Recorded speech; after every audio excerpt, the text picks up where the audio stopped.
gift to me from God. Um, and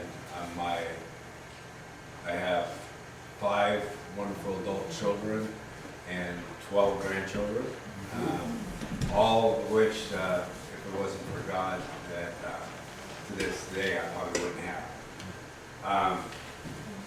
My testimony starts way back because when I was a kid, I grew up with my grandparents a lot because my mom and dad were always traveling around.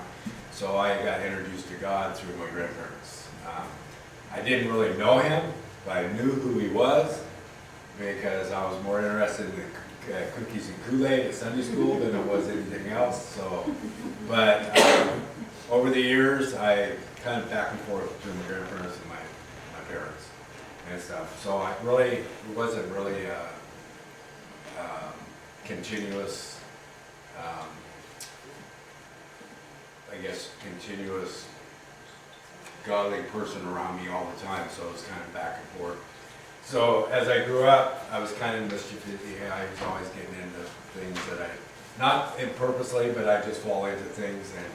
And so over the years, I ended up, after I got into high school, just barely made it through high school. I ended up staying with my grandparents so I could finish high school.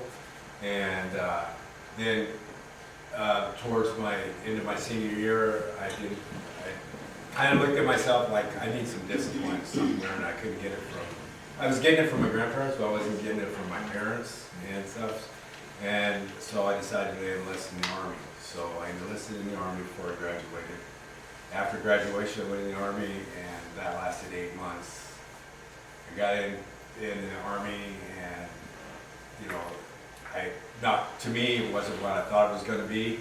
I ended up getting involved in partying and party scene and everything else. So anytime I was off base, I was at a party.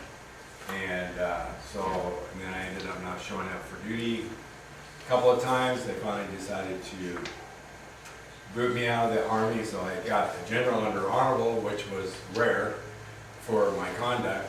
And so there again, I really didn't get anything out of it because they still, they just slapped my hand and said, okay, we don't want you here anymore. So then after that, the party scene continued until I was in and out of situations with relationships. And God, as many times as I kept looking back and I find myself drunk in stupors and everything else, banging my head against the wall.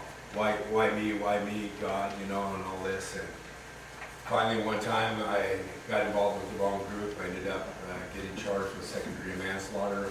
Originally it was a first-degree murder charge. I found because of my involvement, they found that I wasn't directly responsible for anything, so they reduced my charge to second-degree manslaughter. I got 5 years probation. Well, during all that time, up to the year of my age of 42, I kept violating my probation. I was in and out of jail a lot. I was in and out of prison. I did one stint at McNeil Island. I did one stint at Boise State Penitentiary. And so at the age of, I got out in '94, and about the age of 94, my age of 42, I finally decided enough was enough, and I was going to end my life. And I was in the streets of Yakima, and my family all around me, but nobody knew I was there. And I was in a motel. I had gotten the job because I'd been living on the streets. I got a job. The first paycheck I got, I drank it. I was so frustrated with myself and everything else. And I was at a motel on North First. And this part is really. I was getting ready to just let it all go. I was getting in my life. And about the time I got ready to do that, I had everything prepped, getting ready to do it. I could go into details. And just about the time I was ready, something got my attention to my right, and the next thing I knew, I seen the Bible laying on the floor. And that was when I just got down on my hands and knees and I said, Lord, I don't want to do this.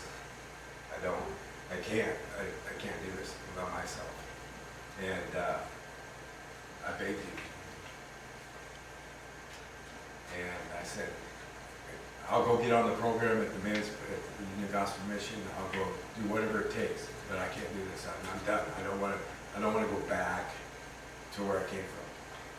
So I got up, I walked over, I picked up that Bible, and I put it where I normally thought it should have been. It was in the drawer. I put it back in the drawer, and I walked out of that motel room, and I went to Union Gospel Mission, and I begged them there to let me on the program. And at first they denied me, and I said no. I said I need to get on this program. I promised God I'd get on this program, and I'm not leaving here until you say yes. And then that was the time the program director, he goes, okay, he says, I see that you're serious. He says, you're on the program. And so as time goes on, I struggled with issues. I was pushing back, but for some reason, God always seemed like he was always there.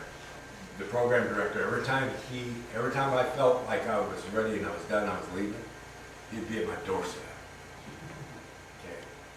So anyway, make it short, my whole life has been restored all from that moment of me giving my life to Christ. And all because of him getting my attention. And I didn't realize this until after he invited me to come speak to you guys. It was a Gideon Bible. That I, at that time, didn't realize, but should have been, that I thought should have been, and because it should have been in that drawer next to the bed, because that's usually where I saw it, whenever I get a motel room. That's where I would find the Bible, in the drawer or in the desk. It was always in a drawer. It was never up on a rack. And I have to say that was the tool that God used to get my attention. And so today, I've been blessed with getting regained because I had 2 children I had no association with. Both of those children are in my life. They're adults. They're getting along great. I get to see my grandkids. My wife I've been married to for 25 years, never looked back, and God's been a blessing to me. And so, but I want to say that I think that what you guys are doing, Gideon's, it's worth it. So, but anyway, that's my testimony. And I've been at Sound Life Church for 2 years, but I was also in ministry at the Union Gospel Mission for 5 years prior to us moving over here. So, and praise the Lord.